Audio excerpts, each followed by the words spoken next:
O capítulo 15 do Evangelho de Lucas, os dois textos que o reverendo Jair acaba de ler, eles dão o resumo do auditório que ouvia Jesus: publicanos e pecadores, escribas e fariseus.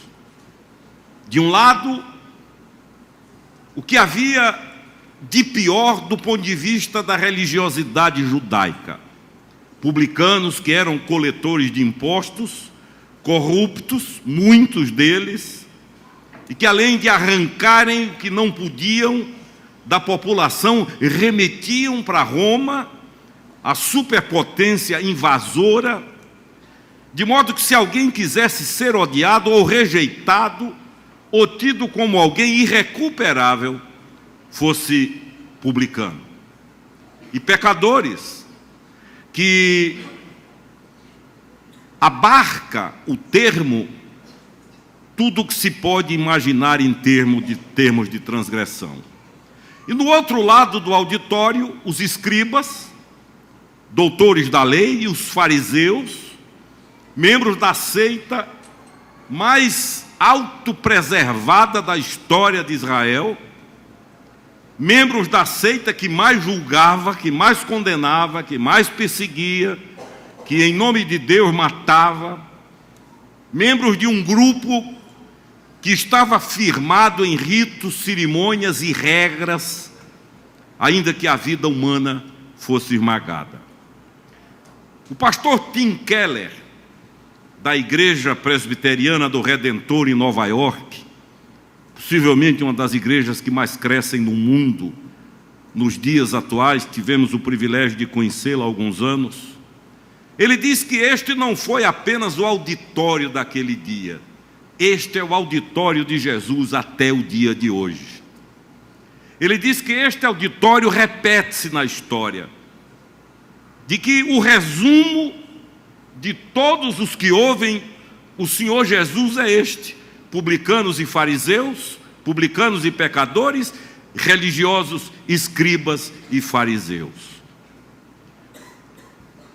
E os religiosos, como é comum a quem vive de religiosidade, já de partida julgam, porque diz o texto aí no verso 2 que eles, enquanto os publicanos e pecadores, transgressores, rejeitados, ouviam, queriam ouvir, eles julgavam, eles murmuravam, fofocavam entre si, emitindo opiniões e criticando não só o auditório, mas o próprio Jesus, dizendo: vejam, esse que se diz o Messias, que veio para libertar, come, conversa e se deixa acompanhar por publicanos e pecadores, por pecadores transgressores. Queriam fazer uma asepsia, queriam, entre aspas, desintoxicar o ambiente, porque se achavam apenas eles dignos de receber a palavra de Deus e rejeitavam a aproximação de, entre aspas, contaminados. Jesus então propõe 3 parábolas. Não vou falar muito sobre elas, mas as 3 palavras são um direto no queixo dos religiosos. Na primeira parábola ele fala da ovelha perdida. E ele contraria toda a lógica humana. Ele contraria todos os princípios de estatística, de economia, quando ele diz que o dono do rebanho deixa 99 ovelhas e corre para buscar uma que havia sido perdida. Investe em 1% e a encontra ferida, quebrada, partida. E ele está falando exatamente do perfil daqueles publicanos e pecadores que ouvem a palavra de Deus, que estão acostumados a serem julgados, condenados, desprezados, rejeitados, considerados impuros, proibidos de ir a uma sinagoga, ao templo. E o Senhor resume a história dizendo que esse pastor deixa as 99 bonitinhas, ajeitadas, cheirosas, perfeitas e vai em busca daquela única que se perdeu, que caiu, que quebrou-se e a encontra no precipício. A tira do perigo, põe-na sobre os ombros e diz o texto, e volta em júbilo. Os religiosos já entram em crise.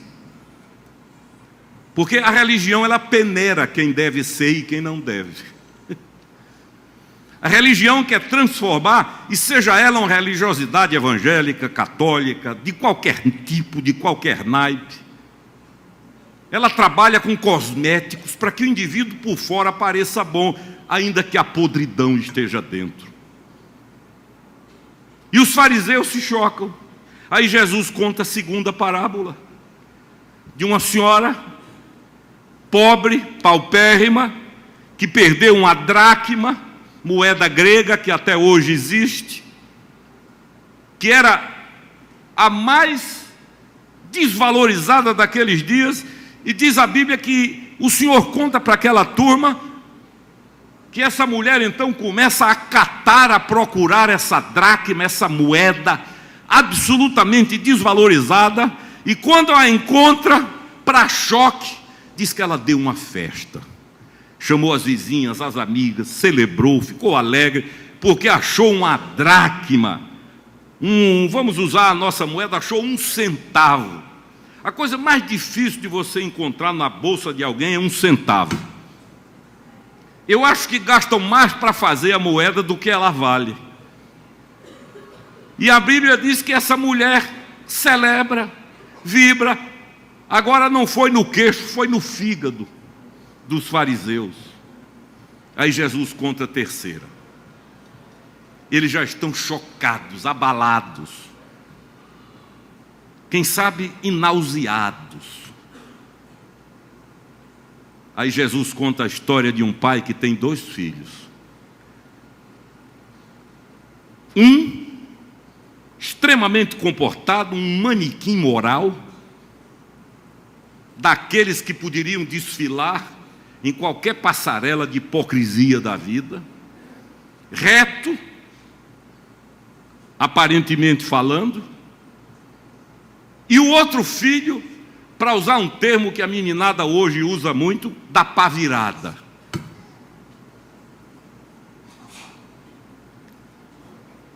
Quem não já teve amigos assim?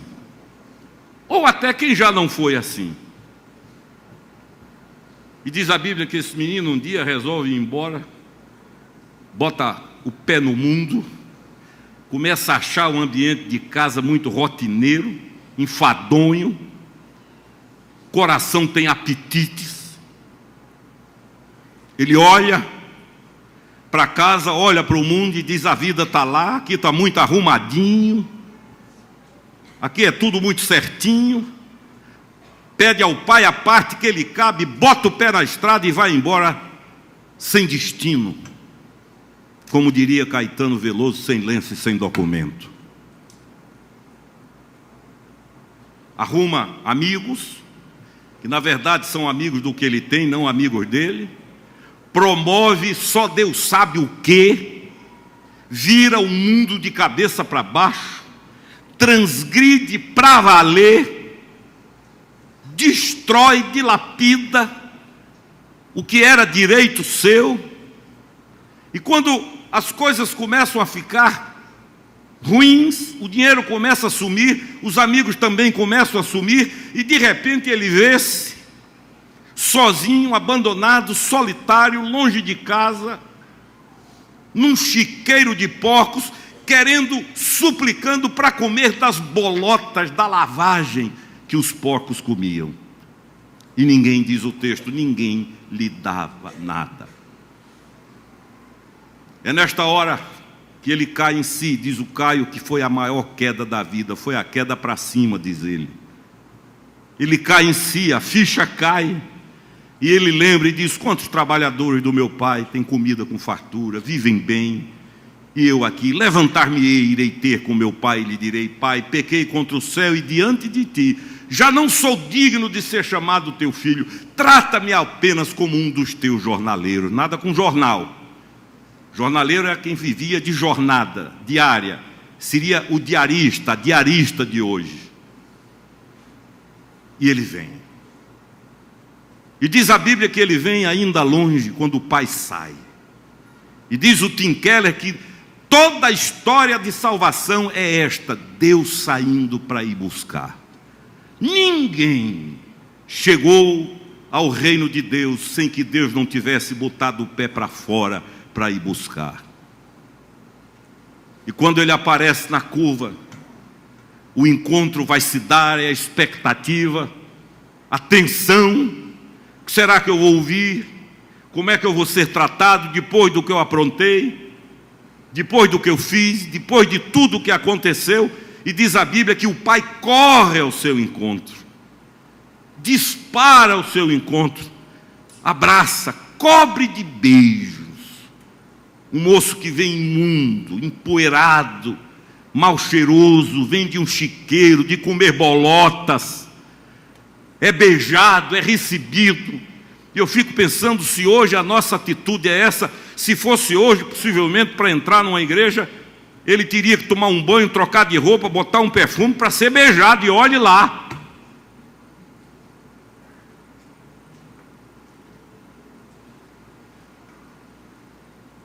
Pastor Caio diz que às vezes é mais difícil entrar na igreja do que sair da cadeia. E ele conta a história de Pedro. Pedro estava preso, Deus manda um anjo. O anjo tem uma dificuldade enorme para acordar Pedro. Eu já preguei aqui que Pedro gostava de uma soneca, né? Dormiu em Getsemane, dormiu na transfiguração. E o anjo tem trabalho para acordar Pedro. Pedro finalmente acorda, o anjo diz: vem comigo. Diz o texto que as portas vão sendo abertas automaticamente, era uma espécie de controle remoto do céu.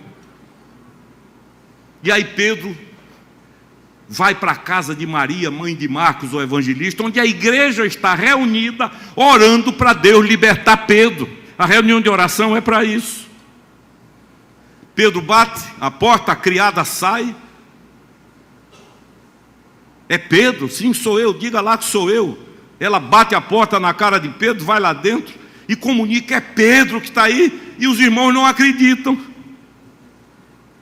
Estavam orando para Jesus libertar Pedro. Pedro foi liberto e agora eles não acreditam. E diz o Caio: foi mais fácil sair da cadeia do que entrar na reunião de oração. Eu me pergunto sobre graça, cantamos sobre graça, pregamos sobre graça. A teologia da graça na boca é mel, mas no estômago é fel.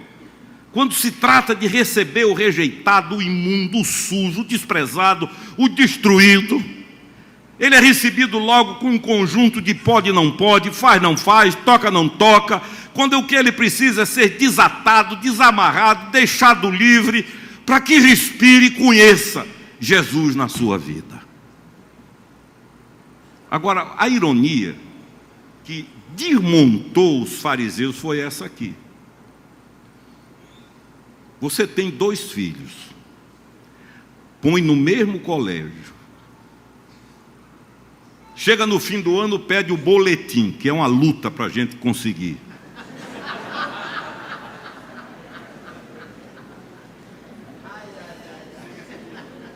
Eu não reclamo muito, porque quando eu era menino, o boletim era diário. Tinha um bocado de nota e comportamento. E minha mãe pedia para assinar e eu entregava com os dedos em cima das notas. Empurrava assim. E várias vezes a palmatória ficou no ON, em razão disso.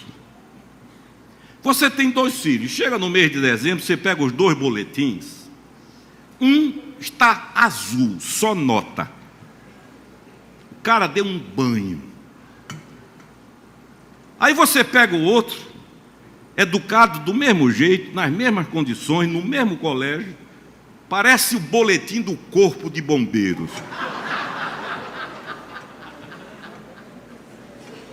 Vermelho.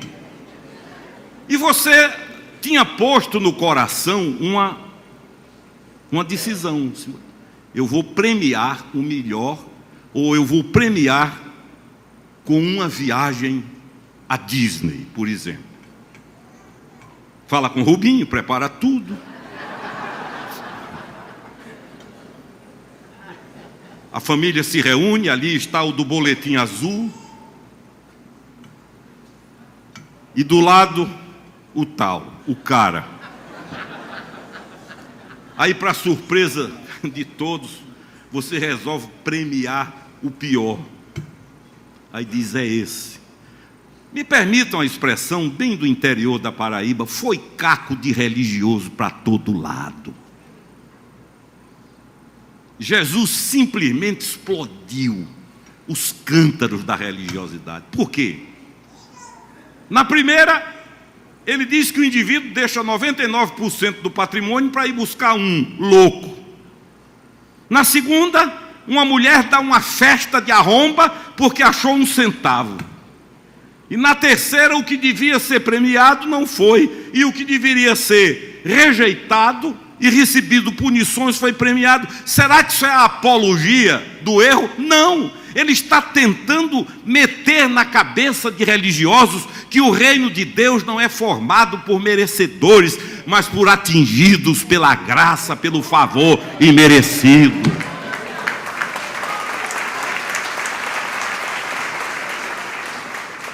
Nós, e eu falo à igreja, temos uma facilidade enorme de esquecer isso. Eu conheço gente que quando foi convertida era transgressor mor, foi atingido pela graça, e depois de convertido endureceu, passou a perder a misericórdia com que foi atingida, passou a perder o amor com que foi alcançado, passou a se tornar intolerante, a rejeitar, a se tornar membro de tribunal, e não componente de hospital que recolhe o quebrado, que pensa a ferida. Jesus bate de frente com a religiosidade, queridos. E aí ele acha pouco, conta outra, de um indivíduo que era empresário, tinha 2 gerentes, e ele diz aos gerentes, fim do ano, um de vocês vai ser premiado. Chega no fim do ano, aparece um, apresenta as contas bonitinho, tudo certo, até os centavos ele presta conta. E o outro é flagrado metendo a mão no dinheiro. Aí Jesus diz que o dono da empresa resolve fazer o quê? Elogiar esse que havia transgredido. É apologia à transgressão? Não. Ninguém pode errar fundamentado nisso. O que Jesus está dizendo aos fariseus e publicanos é que enquanto a religião trabalha com mérito, Deus trabalha com graça. E a comunhão, a relação com Deus só é sadia se for firmada nessa graça. Eu não mereço. Senão ela é patológica, é doentia. Por isso que Tim Keller diz que esse é o auditório de Jesus até hoje. São as mesmas pessoas. De um lado, religiosos, juízes, impiedosos.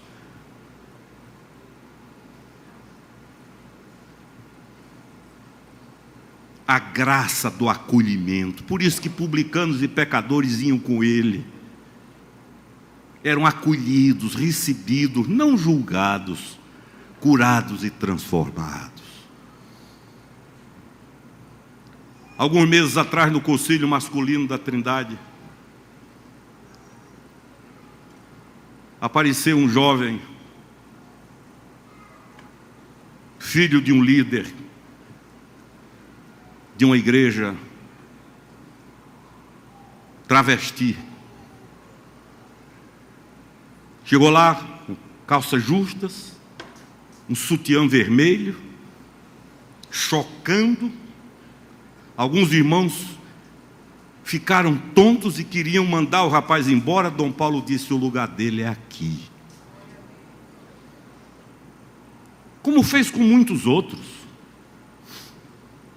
Lembro de Josiane, que chegou lá e disse a Dom Paulo: olha, eu quero logo dizer ao senhor o seguinte, eu vim porque meu marido gosta, agora eu sou espírita, sou médium, tenho um centro, não quero saber disso. Dom Paulo disse: seu lugar é aqui, fique, minha filha. Esse moço teve um encontro com o Senhor, deu um testemunho poderoso no culto de revisão, e disse: nunca na minha vida eu vi tanto amor como vi. Os fariseus não aguentavam isso. Eles queriam fazer da igreja uma passarela para Gisele Bündchen espiritual. Aí chega Jesus com essa tropa. Ele conta de alguém que deu um jantar, disse: manda chamar os bonitinhos. Ninguém quis vir. Eles saiam pelas esquinas, chamem cegos, aleijados, coxos, paralíticos, tragam, porque vai ter festa com eles. E eu costumo dizer, quando prego, foi nessa leva que eu vim. Queridos, essa é a graça de Deus. A graça não é justificativa para se pecar, mas é justificação de Deus para quem é pecador. Não é permanente, não é passe para transgredir. Paulo diz que quem usa a graça como pretexto para pecar, a condenação desse é certa. Mas é o alívio, é o sopro de Deus, que diz que não há ninguém que não tenha jeito. John Newton, que foi pirata, mercador de escravos, contrabandista de uísque, conhecido como o terror dos mares, assassino, homicida, irrecuperável.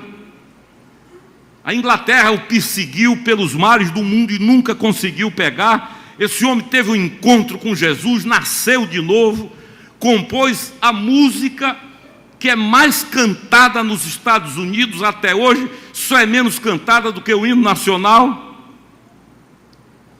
O louvor Amazing Grace, maravilhosa graça. Dr. Billy Graham disse: eu trocaria todos os sermões que eu preguei na minha vida pelo privilégio de ter escrito maravilhosa graça. E ali John Newton diz: que graça é essa que salva, e usa uma palavra em inglês, wretch, que é patife, crápula, larápio, que salva um crápula como eu. O grupo daqui canta um louvor, toda vez que eu ouço, preparo o rosto, porque sei que choro. Amor que por amor desceste, amor que te afeiçoas a um réu como eu. Eu quero dizer a você, concluindo, não tenha medo de chegar perto de Deus. Você não vai encontrar um déspota, um tirano. Jamais, como disse o reverendo Hamilton, num sermão que eu nunca mais esquecerei, aquele que se aproxima sujo e arrependido jamais ouvirá Deus dizer outra vez, de novo. Aquele que manda perdoar 70 vezes 7 num dia tem caráter para fazer o que manda fazer. Esta é a fonte inesgotável da graça. Quanto mais tira, mais tem. E a nossa fé, se nós sairmos do fundamento da graça, logo nós estaremos julgando um, julgando o outro, falando de um, falando de outro, e logo vamos começar a extremar o juízo. Quando alguém morre, esse foi para o inferno, aquele foi para o céu, esse tem jeito, aquele não tem jeito. Porque vamos perdendo o foco da graça de Deus em nossa vida. Eu quero que nessa manhã, você que me vê pela internet, tenha coragem, como diz uma das bênçãos de encerramento de culto da igreja episcopal, Deus não está com raiva de você. Não há nada que você faça que seja maior do que o amor de Deus por você. Philip Yancey, no livro Maravilhosa Graça, ele diz: não há nada que eu faça que leve Deus a me amar menos do que me ama. E não há nada que eu faça que leve Deus a me amar mais do que me ama. O nome disso é graça.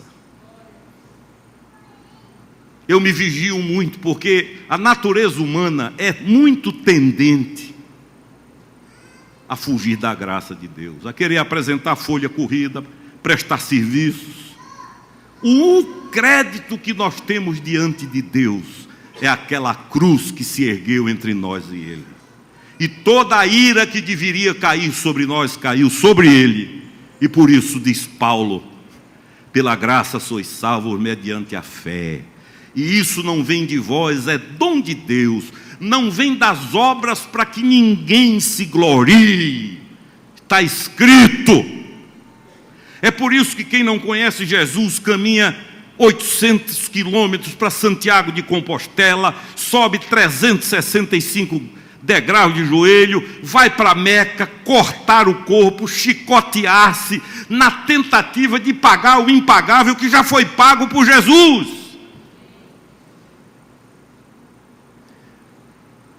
É por isso que num sermão eu disse aqui, que quando eu estiver entrando no céu, se o inimigo estiver por ali, porque ele é atrevido, e olhar e dizer, esse aqui fez isso, isso e isso, eu vou dizer, tem coisa que eu fiz que você nem sabe.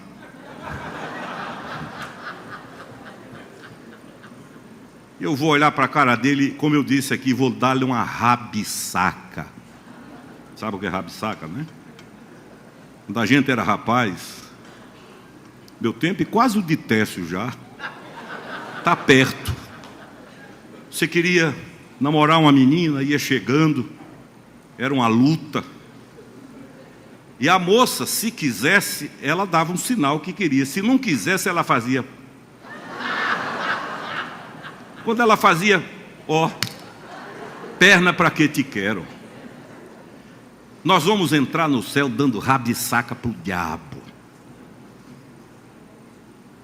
Dr.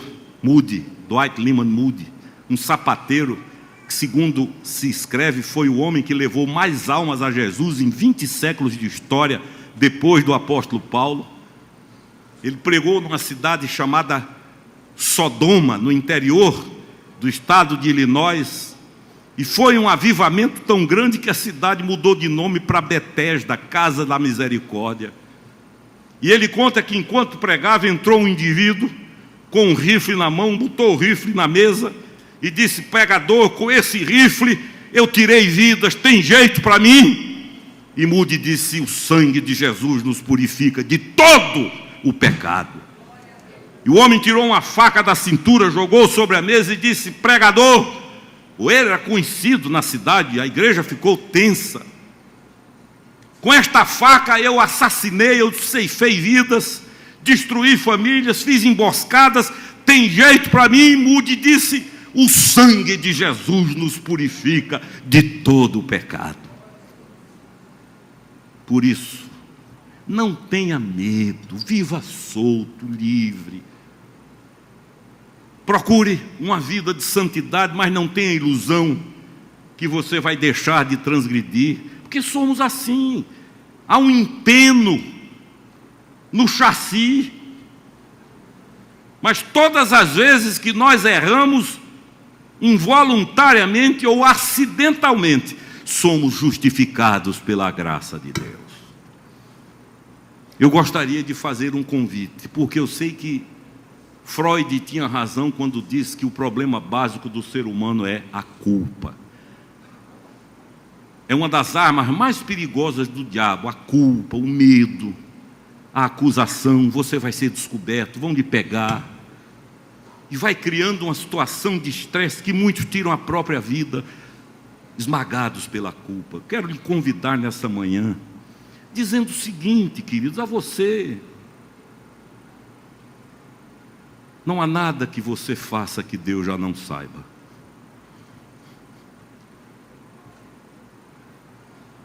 Não há nada que você faça que em Cristo não possa ser perdoado. Não tenha medo de Deus.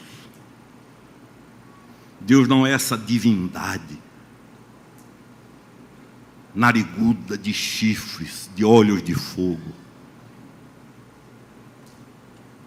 Vinha ele ainda longe, quando o pai disparou, correndo, abraçou e beijou. E a palavra grega para beijo é a mesma palavra para lepra, coberto de lepra. Isso é, o cobriu de beijo, não foi um beijinho. Imundo.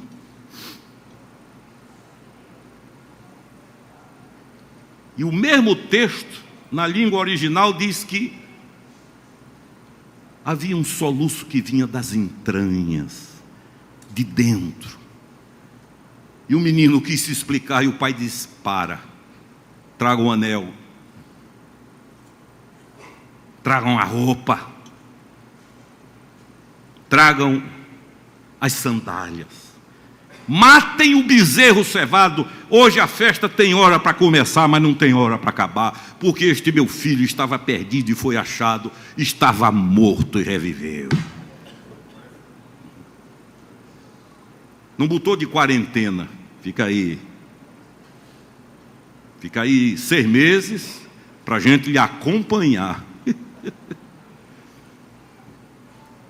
Enquanto isso, o outro que estava dentro de casa, bonitinho, eu fecho o olho e me vejo aquele cara de coletezinho, gravatinha. Fica brabo, mas isso é outra história. Vamos cantar um louvor, Wagner? E eu quero fazer um convite. Qual é a opção de sua vida? Viver por mérito, por lei, por regra, por pode não pode, ou descansar na graça, sem nunca usar a graça como pretexto para transgredir, mas ter a certeza que toda vez que transgredir, há uma mão que diz: vem, eu estou aqui. Isso não é religião, isso é relacionamento. Isso é saber que não há o que acontecer comigo, não há outra forma a não ser ouvir aquela voz que diz: com amor eterno eu te amei, e com laços de ternura eu te chamei. Vamos ficar em pé? Eu quero convidar, enquanto louvamos, os que querem nessa manhã dizer: Deus, eu quero viver pela graça, ensina-me a viver pela graça, banha-me com a graça, quero fugir da prisão, das algemas, da cadeia, dessa ilusão de religiosidade meritória. Leva-me a viver por tua graça. Venham para cá e nós vamos agradecer a Deus em nome de Jesus.